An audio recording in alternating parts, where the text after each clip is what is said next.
Bersama saya Maritul Kiptia binti Nur Muhammad Yusri di Buletin Utama Syariah dalam Kehidupan.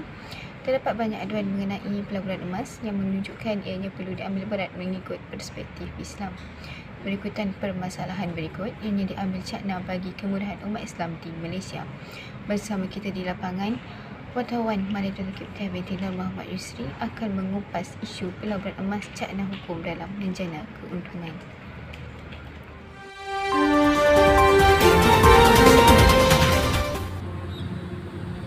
Pelaburan emas semakin popular di kalangan masyarakat pada hari ini. Pelbagai institusi, perbankan, syarikat jualan emas, pengurus dana menawarkan produk pelaburan emas. Lihat kepada situasi ini, sejauh manakah ianya mematuhi lunas-lunas syarak. Penelitian mengikut perspektif syariah.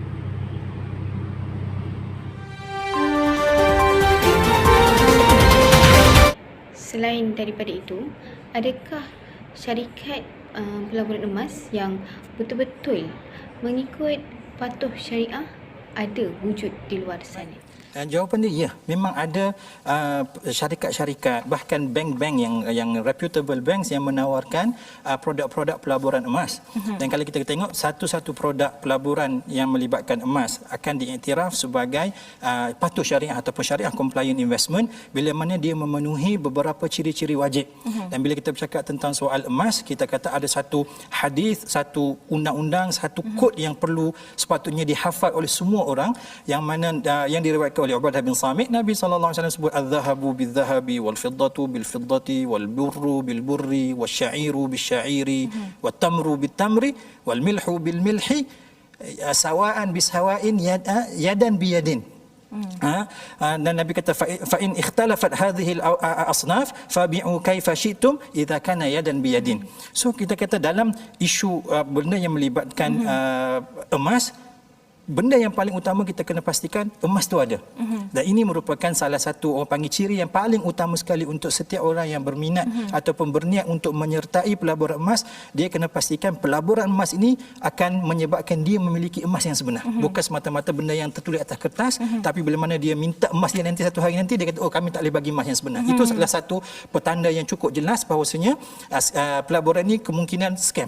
Sebab kita kata kalau dalam syariat mesti kena ada emas. Dan bila mana satu pelaburan tu dikatakan sebagai pelaburan patuh syariah, dia mestilah memenuhi syarat utama transaksi penjualan emas, iaitu dia mesti dilakukan secara spot ataupun orang panggil secara tunai, yang mana pembayaran perlulah terus disusuli dengan pemindahan hak milik emas tu daripada penjual kepada si pembeli ataupun si pelabur tu.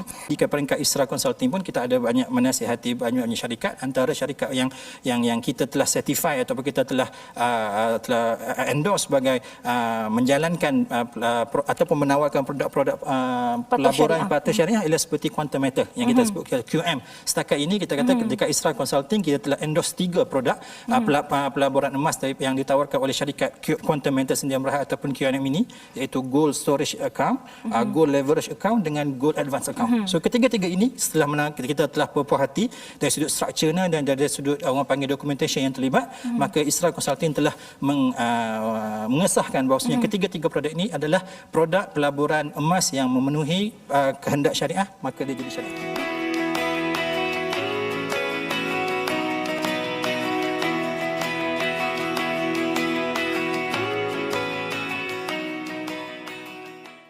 Oleh kerana itu, kita perlu faham dalam perniagaan emas ini, apa jua bentuk perniagaan sekalipun, jika sekiranya berlaku pertangguhan penyerahan, maka dia adalah suatu perkara yang tidak dibenarkan oleh syarak.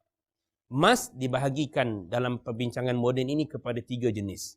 Yang pertama, emas dalam bentuknya yang asal. Jika emas dalam bentuknya yang asal, seperti jongkong, seperti wafer, coin dan sebagainya, maka pada masa tersebut, emas tersebut mestilah dijual beli dalam bentuk yang berbentuk spot transaksi. Tidak boleh langsung berlaku sebarang pertangguhan. Inilah fatwa-fatwa yang dikeluarkan oleh kesemua majlis fatwa yang ada, termasuk juga di Malaysia Majlis Fatwa Kebangsaan di peringkat antarabangsa.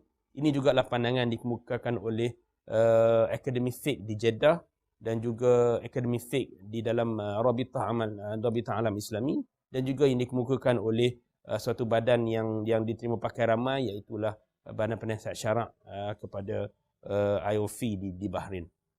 Itu yang pertama. Yang kedua, emas tersebut dalam bentuk duit. Umpamanya duit yang kita namakan sebagai dinar sebagai contohnya. Maknanya kalau jika sekiranya kita menukarkan emas tersebut dengan wang ringgit kita, RM, maka dia mesti berlaku dalam bentuk spot transaksi. Dalam bentuk transaksi spot. Tidak boleh berlaku penangguhan. Jika berlaku penangguhan, maka dia adalah haram mengikut syarak. Yang ketiga adalah emas dalam bentuk perhiasan. Perhiasan. Jika sekira emas tersebut dalam bentuk perhiasan, ulama mempunyai dua pandangan dalam hal ini. Majoriti ulama, jumhur ulama yang besar menyatakan ia masih lagi mestilah berlaku dalam bentuk spot transaksi. Terdapat sebahagian ulama yang memberikan sedikit kelonggaran untuk ianya dilakukan dalam bentuk penangguhan, tetapi dengan dua syarat asasi. Yang pertama, ianya mestilah dilakukan ke atas perhiasan yang memang perhiasan betul-betul. Bukan hanya sekadar perhiasan yang direka-reka.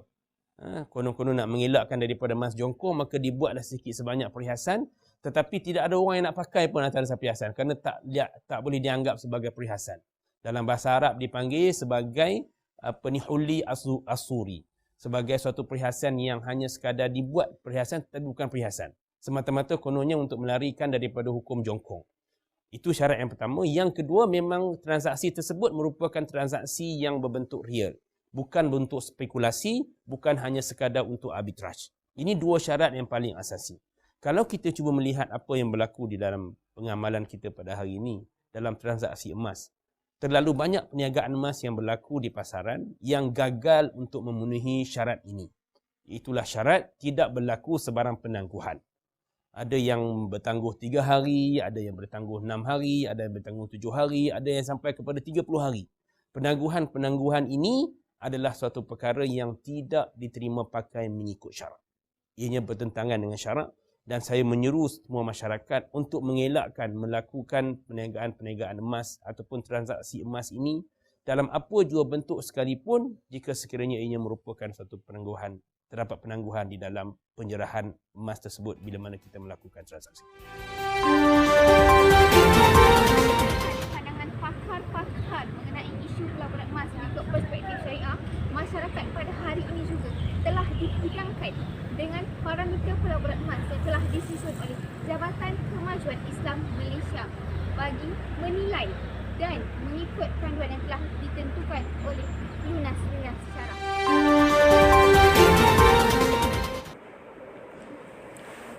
Seterusnya, apabila melihat konteks kini, emas sering digunakan sebagai komoditi dalam perniagaan bagi mendapatkan keuntungan. Ini berbeza dengan amalan pada zaman dahulu, iaitu emas digunakan sebagai mata wang bagi membeli barang yang dikehendaki. Secara umumnya, Islam tidak melarang jual beli yang melibatkan emas sebagai komoditi. Segala bentuk jual beli adalah dibolehkan selagi ianya tidak melibatkan unsur riba. Ini dapat difahami melalui firman Allah dalam surah Al-Baqarah ayat 275 yang bermaksud Allah menghalalkan jual beli dan mengharamkan riba. Pelaburan emas di kalangan masyarakat memenuhi lunas-lunas syarak selagi ianya tidak melibatkan riba. Tambahan lagi, emas bukan item ribawi dalam perundangan. Lain daripada pandangan pakar-pakar mengenai isu pelaburan emas mengikut perspektif syariah, masyarakat pada hari ini juga telah dihidangkan dengan parameter pelaburan emas yang telah disusun oleh Jabatan Kemajuan Islam Malaysia bagi menilai dan mengikut panduan yang telah ditentukan oleh lunas-lunas syarak. Pada hari ini, isu pelaburan emas cakna hukum dalam menjana keuntungan. Kita kembali ke studio. Utama pada hari ini, isu pelaburan emas cakna hukum dalam menjana keuntungan. Sekian, Assalamualaikum warahmatullahi wabarakatuh.